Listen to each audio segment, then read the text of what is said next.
we're dealing with new languages that we don't want to talk about. That's what my stuff is about. I'm language talking about language. So do you agree that the origin of humanity is in language? When you say that we are language, do you think that the impetus to us is language? Not just spoken language. Before they had spoken language, we had thought, or we had people, caveman, interacting, and they would have a kind of ESP about each other's gestures and postures and what they meant. They might hit somebody or caress somebody, and it would communicate it directly. And that was a language before spoken language, and it had thought. So thought is the first language, and we do come from thought. Yeah. And then language froze thought, then writing froze spoken language, and then electricity freed us from spoken language. No, it freed us from written language. All right, so you get the different stages of language. Thought and posture and mental ESP in the dance of bodily language, then speech got frozen by writing, then writing got frozen into the newspaper, printing press even on a bigger level, and then electricity freed us from the frozen written. You see what I'm saying? So we retrieved the original forms of language, gesture and thought. That's why everybody's into meditation, and they're living in their thought worlds. They're trying to recover the language. So man is thought, and other species are thought, but we're the only ones who can share thought in a certain unique way and store it. I was kind of thinking more like... So language means all forms of media. Right. So what you're thinking, what? More like like the gospel says, first was the word. Oh yeah, that is true. Now you have to know what they meant by the word. It comes from the Greek sophists and Stoics. At the time of Greece, the Stoic philosophers believed that society was an echo of the Logos.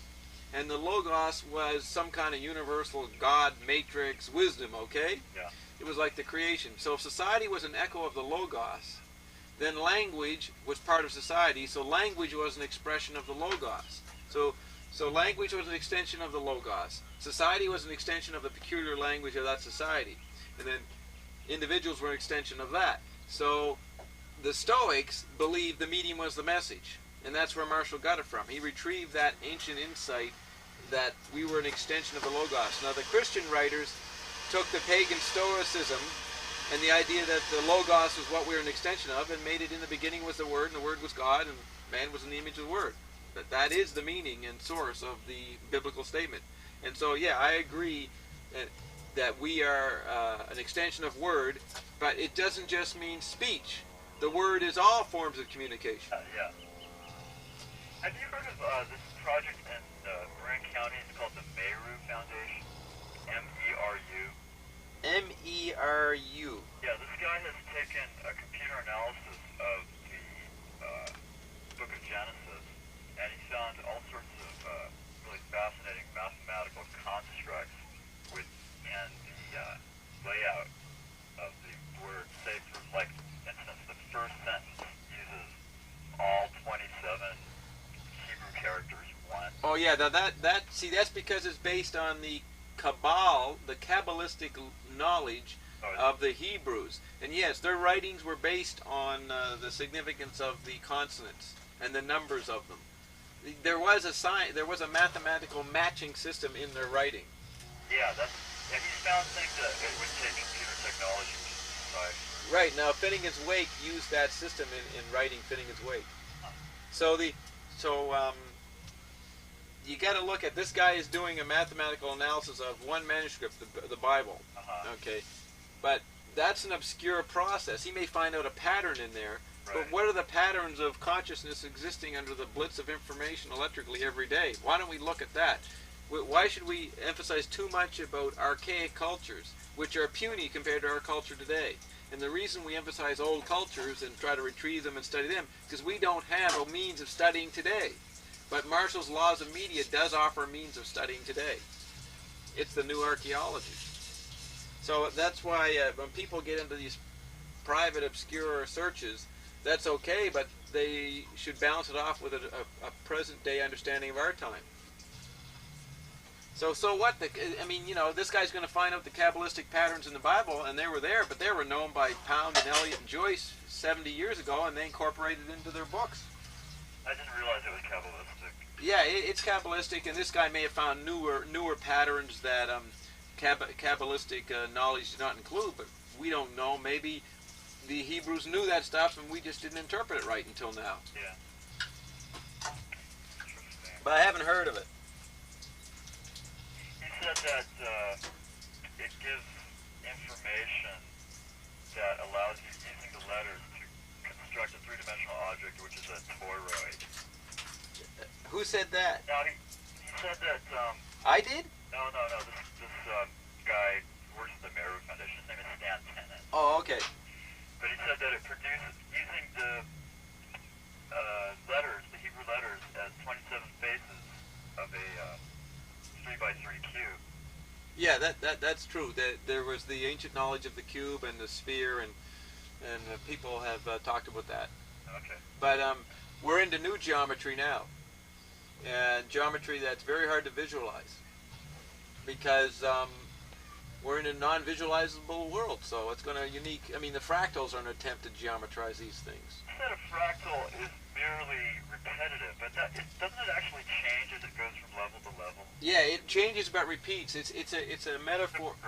It's It's an expression of the macro micro. As you go through each little micro change, it repeats the macro pattern, or vice versa. As you go through the macro changes in details, it keeps eventually repeating a pattern. So yeah, it changes for a while, and it changes, and then when you pull back from it, it's the same pattern. That's the point of it. Oh, I thought they gradually became some other pattern. Yeah, and they look different for a while, and then it comes into the same pattern again. Okay. Then it goes in past that and goes into a new little twist on the pattern, looks new, and then it eventually becomes the same pattern again. That's the a repeat. Is it like a river, and then rivers branch off of the river, and then rivers branch off of those rivers? No, it's it's like a palimpsest. It's like a kaleidoscope, where if you kept looking at something and seeing all the beautiful little differences in colors, and then all of a sudden it's the same pattern. It's like when you take drugs. If you take acid, you get that on acid. What was that word, palimpsest? Palimpsest is a manuscript where monks used to erase what was written and write their own thing over it. Then the next guy come along and write his thing, erase the previous guys and write his over. Now there would be residues of each layer of writing. Okay, that's what a palimpsest is. It's not an accurate metaphor for what I'm talking about, but But it's a new word. yeah, look it up in the dictionary. Palimpsest, palimpsest. And that's what Finning is Awake is modeled on partly. Oh yeah. Yeah, if you look, Finning is Awake is done like that. By the pun. If you use the pun, you can get multi-leveled meanings. So by putting a pun in the sentence, it can evoke the fact that levels are written over by the manuscript guys. Right. I get it. So full of insights, man. I give you a lot of insights. Yes, you do. Yeah, well, I'm glad you're interested in it. But we gotta go soon, okay? Okay. So just call up Dave and please have Bob on again, and when I'm in LA or whatever, we can do it again. You can be living in California? And no, I don't know yet. I live all over the place. I don't know when I'll be in California again. Oh, it's nice talking to you. Tell him, come to, have you ever heard Dave Emery? Sure. Well, he's talking next Saturday at Phoenix in Santa Monica. You should come. Yeah, that's the May Brussels information. Yeah. Next Saturday night, Jerry will be there. Yeah, we can meet. Okay. Well, thanks for spending time with me. Okay, well, Thanks nice for calling, Leo. I'm glad you tuned in. All right. Yeah, All right. I hope you find the slack. I'm sure I will. Probably already got some, right? Yeah. Okay, good. So check out Laws of Media, Finning is Awake, and what was the other thing? Nad's stupid answers to snappy questions. Yeah, that, and also check out my CD. Okay. You know, you tape some of it, but there is there are cassettes available on my CD. Maybe Jerry will give you one. All right. Do you have the first or second one? No, I don't have any of them. Okay. And you didn't tape any of the CD today. I got like 20 minutes of it. Yeah, you want to get the first one with the liner notes, which has the whole course laid out on it. Yeah, I do. In compact. So maybe Jerry will give you that. Okay, Leo? Okay. I gotta go. Leo. Bye-bye. See ya. Bob's got to go itch his dick. Yeah, I gotta go nowhere. I gotta go. I gotta go. Well, you know, the guy getting that free seminar. God, that was good. Whoa. Where's my thing here? So Are we're you gonna. shaking this up? Yeah, So let's do the tape, okay? we're taping right now, Bob. No, I mean listen to the interview, I know. so I can eat. So did you get me the whole time, or just something? Yeah, almost the whole time. Who did it, Carolyn or you? No, I did. But it turned off. That, you know what we can't do, Carolyn? Leave the battery on the camera. Oh. We got to take it off because as soon as I started, it was recording. I came back 5 minutes later and it shut off. Why? Because the battery, it just drains it. I think that was it, Carolyn. That stupid. What? I think that stupid thing over that was what threw us off focus. Really? It could have been. Actually, I don't know. Yeah. We'll see. It threw us off focus when you were making it? I don't know. Mean there was something on there you've just taken off? An extra lens. You took it off, eh? You want to hear that? Just the very Los beginning. Angeles. That was Bob's Media Ecology Squared, and you heard it on Genesis of the Music. I'd like to give the number out. That was put out by Time Again, and that's in Toronto, Canada, 416-443-1339, and I can give that number out later.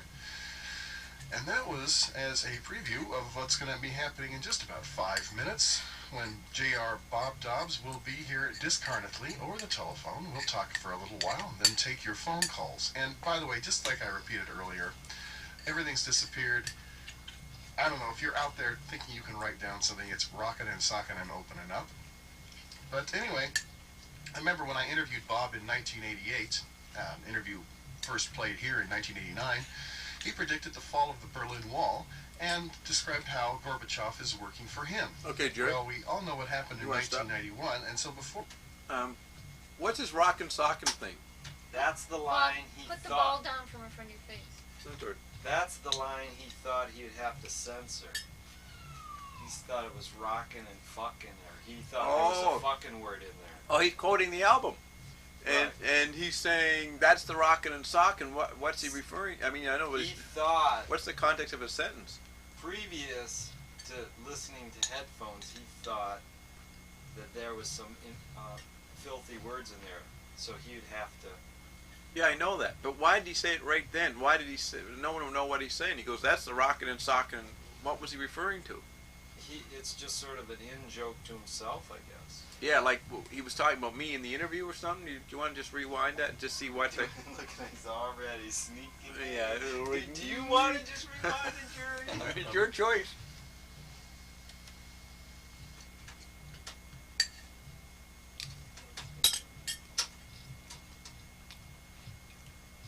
Member of the government? Would you explain who you are to me once more? Went back too far. On Genesis of the Music. I'd like to give the number out. That was put out by Time Again, and that's in Toronto, Canada, 416-443-1339, and I can give that number out later.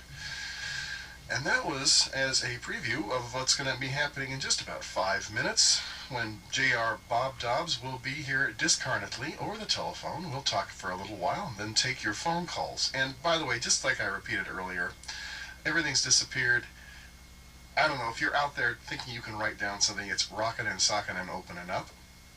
But anyway, Oh, okay, stop. I remember when I interviewed Bob. He's telling the censors what the words really are if they think it's fucking. He's telling them, no, it ain't that. He's just correcting the censor. I don't know what that was good. I couldn't figure that. Yeah, that's what he means, right? Well, I think he's just talking to the audience, but that sounds. But he better. says if you're writing it down, he's saying it's Right. rockets out, so that if you're a censor monitoring is going to complain, it ain't what you think it is. Right.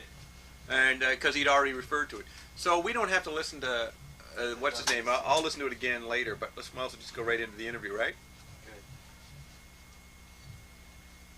Okay. Did we miss a little more of the intro?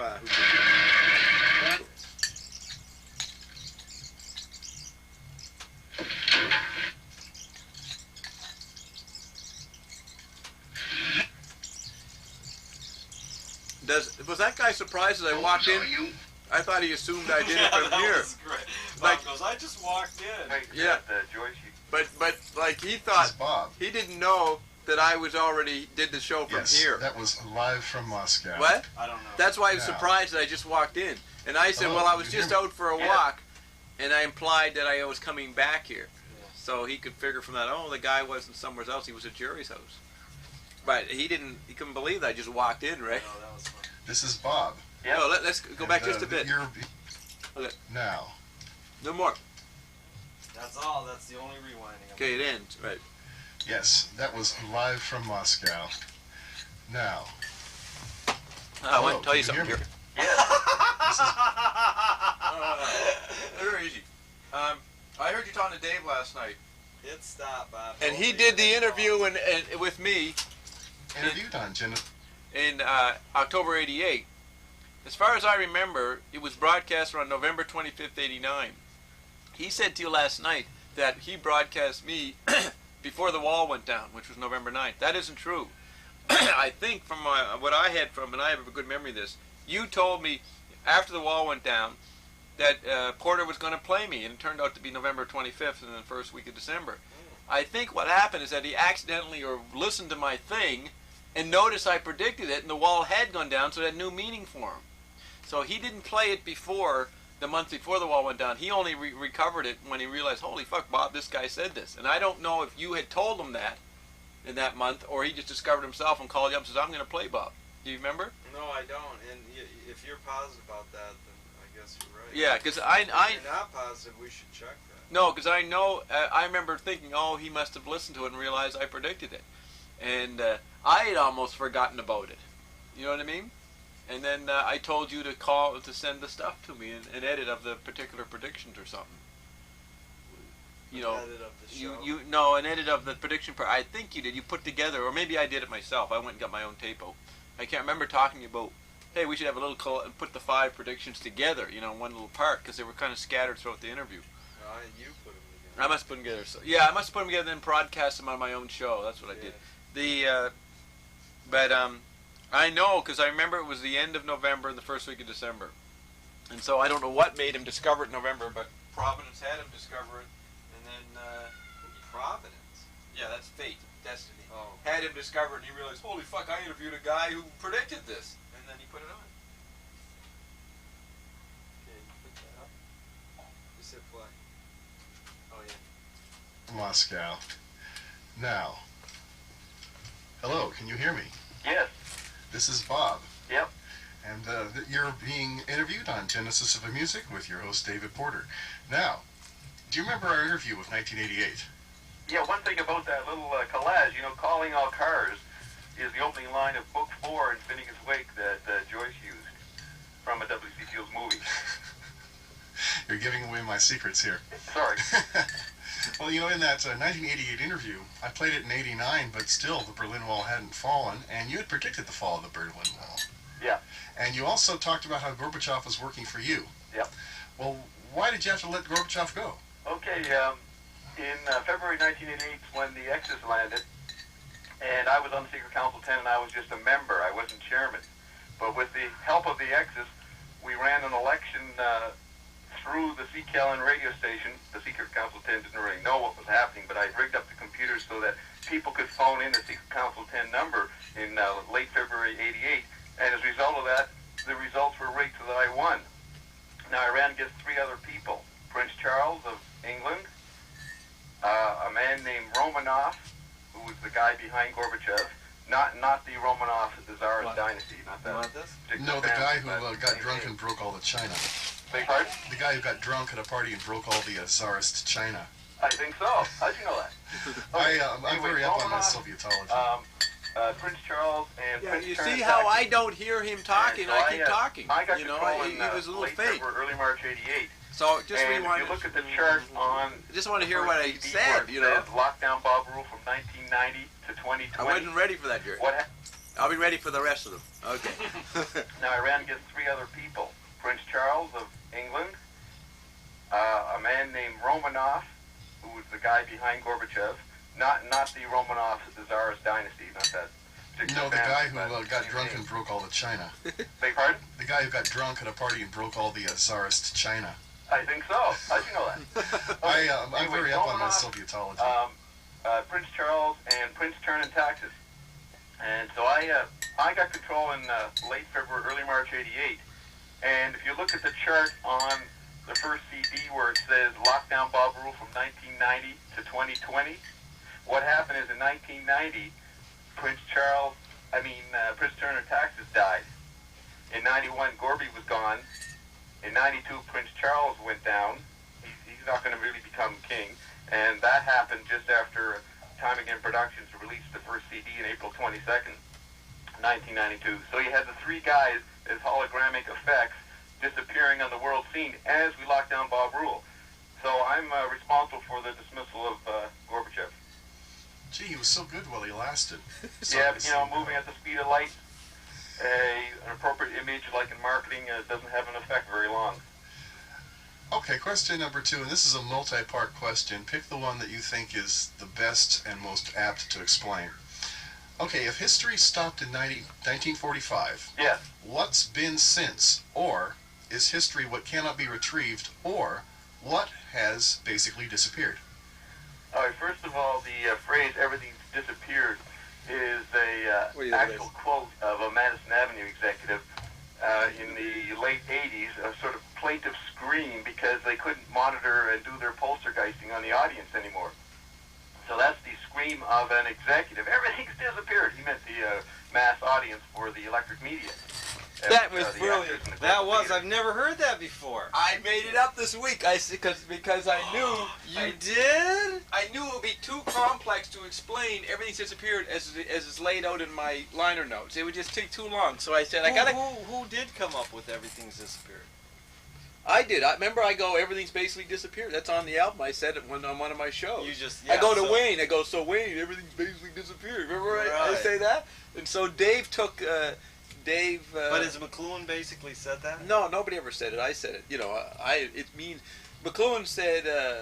It's like Sun Ra. It's after the end of the world. Don't you know that yet? It's after the end of the world. Don't you know that yet? Sun Ra. You ever heard Sun Ra do that? Yeah. Yeah. Okay. So it's Sun Ra. It's knowing McLuhan that we've discarnate and time and space has disappeared. Time and space in the anthropomorphic level. So that's what I mean. Everything's disappeared. It's like my little twinge on all that other information. So I do that. So then everybody goes, well, how has everything disappeared? I'm still here. I knew he was going to ask that, right? Yeah. And I knew that last week because he phoned up. So I had a whole week on figuring how the hell am I going to explain it to him when obviously he hasn't disappeared in his mind without going into a whole fucking seminar like I did with Rick. It takes weeks to explain it, right? So I thought, well, I'll do a switch on this. I won't say that I said it. I'll point out that Bob's Mediacology, made by Touche, is a satire. It's a play. The people on there are characters. Mm-hmm. And everything's disappeared is the complaint. I realized, well, I'll have somebody saying that. Who would say that? And I said, well, to be consistent in our McLuhan dialogues, an advertising executive in the 80s would say that because with the remote zappers and the VCRs, advertising couldn't get through to the mass audience anymore. Mm-hmm. Nobody was watching ads. They were fast-forwarding through it. So that would be obviously something that an ad guy would say. The audience has disappeared, and in this frustration, you go, everything disappeared. We can't get anybody. And so I said, okay, that'll be a sentence from sentence on the CD, but the CD is fodder for a theatrical presentation of all this stuff in a theater form where a character would be screaming that. Not Bob Dobbs. He's the guy who composed the effects of that, right? I create the effects of that, but an ad guy would be going, everything just ripping his hair out. Yeah, we can't make any more money, man. And the system collapsed in '89. So that was, I knew I didn't tell you guys what I was going to do, but I knew that would be brilliant. Look at that's on my notes. Everything's disappeared. An ad man yelled this. Yeah, as a significant thing for you that you hadn't heard. An ad man yelled. So I'm turning the CD into not only just an ad for Bob, it's also a sociological documentary of the effects that no reviewers know yet. They think Bob Dobbs, a guy on there saying this stuff. Well, they never interpret it as a fiction, not that I'm a fiction, but as a CD, as a play. You know what I mean? And that it doesn't mean that Bob believes everything's disappeared. It creates the effect that everybody thinks I'm saying that. But how do you know that ain't a character? That ain't a fictional entity. You know what I mean?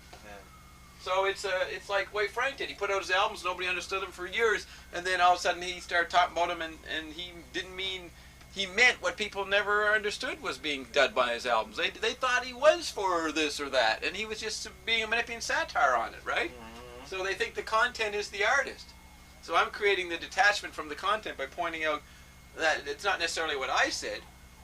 So that was my one little zinger that I was going to say to see what you guys would say to that. So Bob finally creates something on his own. He didn't have a ventriloquist. I'm going to think of something on my own.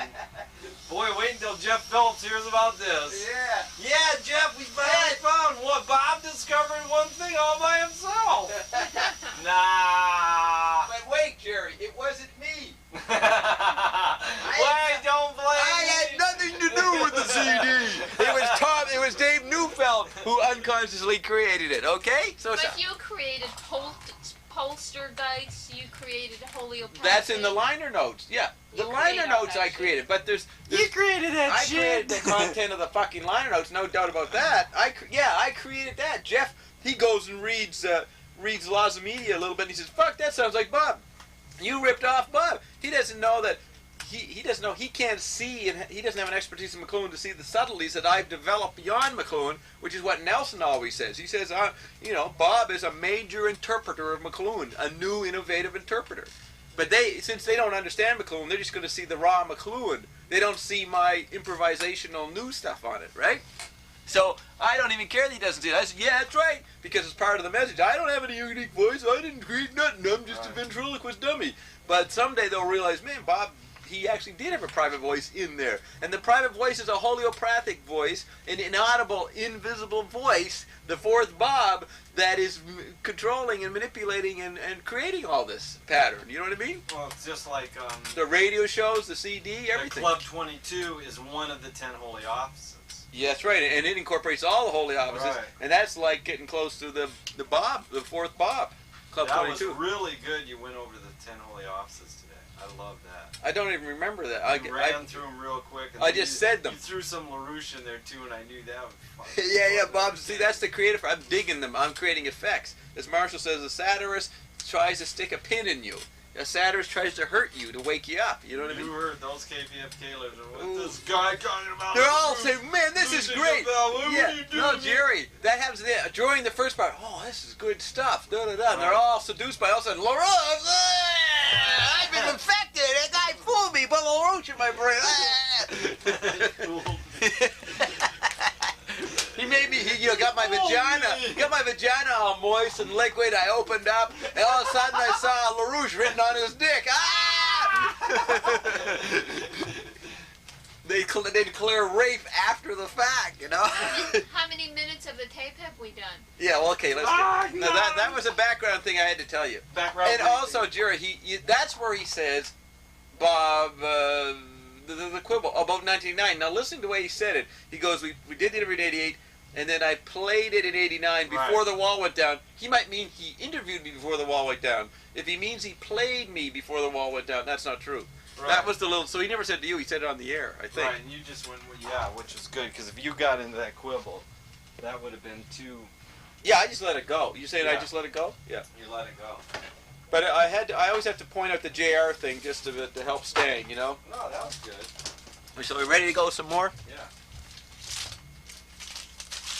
Because they couldn't monitor and do their poltergeisting on the audience anymore. Oh yeah. Okay. Of a Madison Avenue executive. The plaintiff scream. In the late 80s, a sort of plaintive scream because they couldn't monitor and do their poltergeisting on the audience anymore. So that's the scream of an executive. Everything's disappeared. He meant the mass audience for the electric media, which are the actors in the global theater. So that's one level of the meaning of everything's disappeared. The way I explained everything's disappeared was just played by you on Bob's Medicology Squared. Now, what happened since 1945 is that linearity of history ended, and that was visual space, and after that you have simultaneous acoustic overlaying and interpenetration, summed up by the word tactility. And so what has happened is endless retrieval becoming archetypal, and that's explained in the liner notes to the first CD called Memo to Prince Charles, June 4th, 1987. So that's, I mean, we could go into it, but I don't know how much time is. You respond to what I said if you want to pursue that further. Well, it sounds to me like it's. Never mind. Yeah, I have a better question. I'd like to keep referring to what I say through the show because it is a way of in-depth